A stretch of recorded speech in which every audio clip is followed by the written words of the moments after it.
I want to join Aaron and the rest of the jurors to thank you for sharing with us and giving us the privilege, and it really is a privilege, to bear witness to the stories.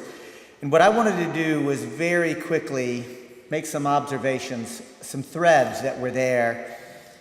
I don't think intentionally at all, but they just pop out to me. And I'll actually start. The poet Najir Ali talked about a system that conditions us to shut down and to shut up. Connie then talked about a system that counts on our silence. Andrea Johnson talked, and I quoted her, "My voice is powerful," she said. "My voice makes change. My voice can heal." Lisa Richards then said, "You can be a big threat just by opening your big mouth." You noticing a pattern here? Muhammad, I thought, was so profound when he recognized that he had not just been uneducated, he had been miseducated to believe a false belief system, naming it specifically as a systemic problem. Then Ashante Robinson talked courageously about being willing to admit that she had been taught to be ashamed of the needs that she had as a human being, and was willing to admit that she secretly cried in closets because of the conditions that she was suffering from that she didn't cause, and had been internalized into feeling shameful for being a human being in need. Then Jasmine Smith honored us with speaking for her mother, and to me the story that I heard was a failure of the state. Right? I'm not going to personalize it to one particular governor. It was a failure of the state. And then Swan and Priya, again, like Paul, like Galen, I mean, the vision, like when I was that age, man, like I couldn't have said that, right? But they, with such astute clarity and wisdom, understood. They personalized it as an attack on public education, and each of them in their own way said it was no accident. They recognized, acknowledged, and named that it was the result of conscious decisions by policymakers. Right? Right. And then Jose, I can't even imagine the courage that it would take to share the incredibly painful and personal story that he made, specifically said there's got to be a way to make this world a better, more loving place. Humanizing it at a level that is beyond poetry. It was an anguished plea.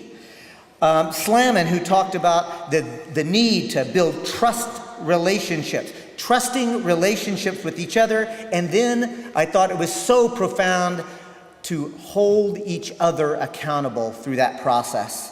And then Paul, your analysis was spot on, and I thought that for me, the takeaway, the acknowledgement, to name that the current structures are failing. You see, these are not just policy problems. The entire institutions are failing, right?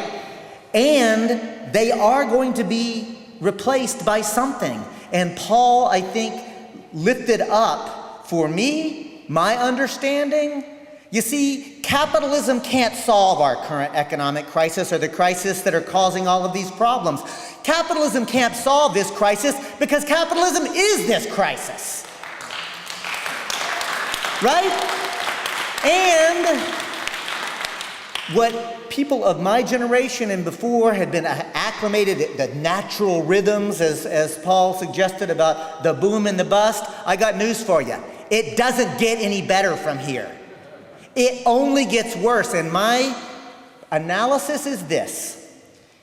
Late stage capitalism, left uninterrupted, becomes fascism.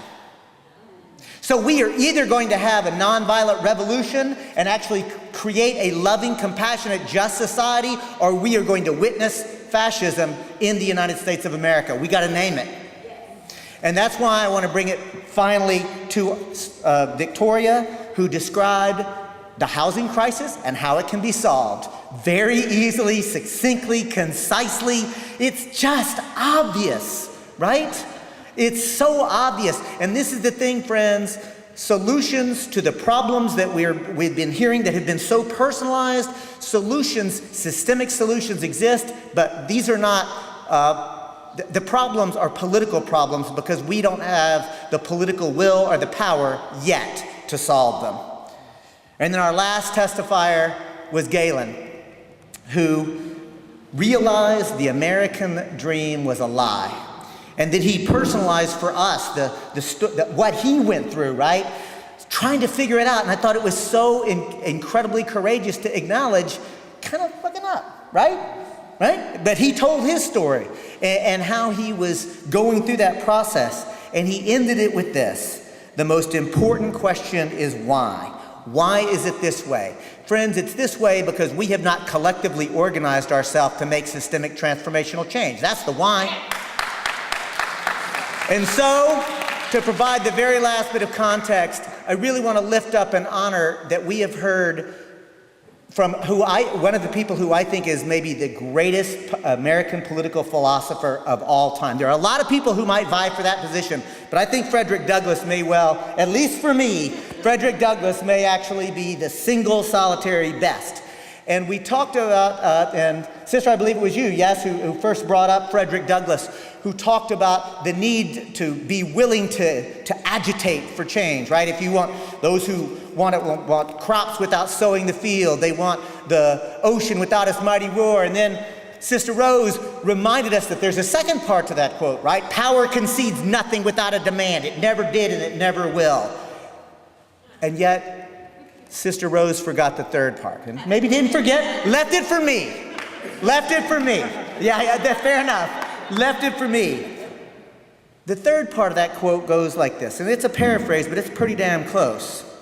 Frederick Douglass said, show me the amount of injustice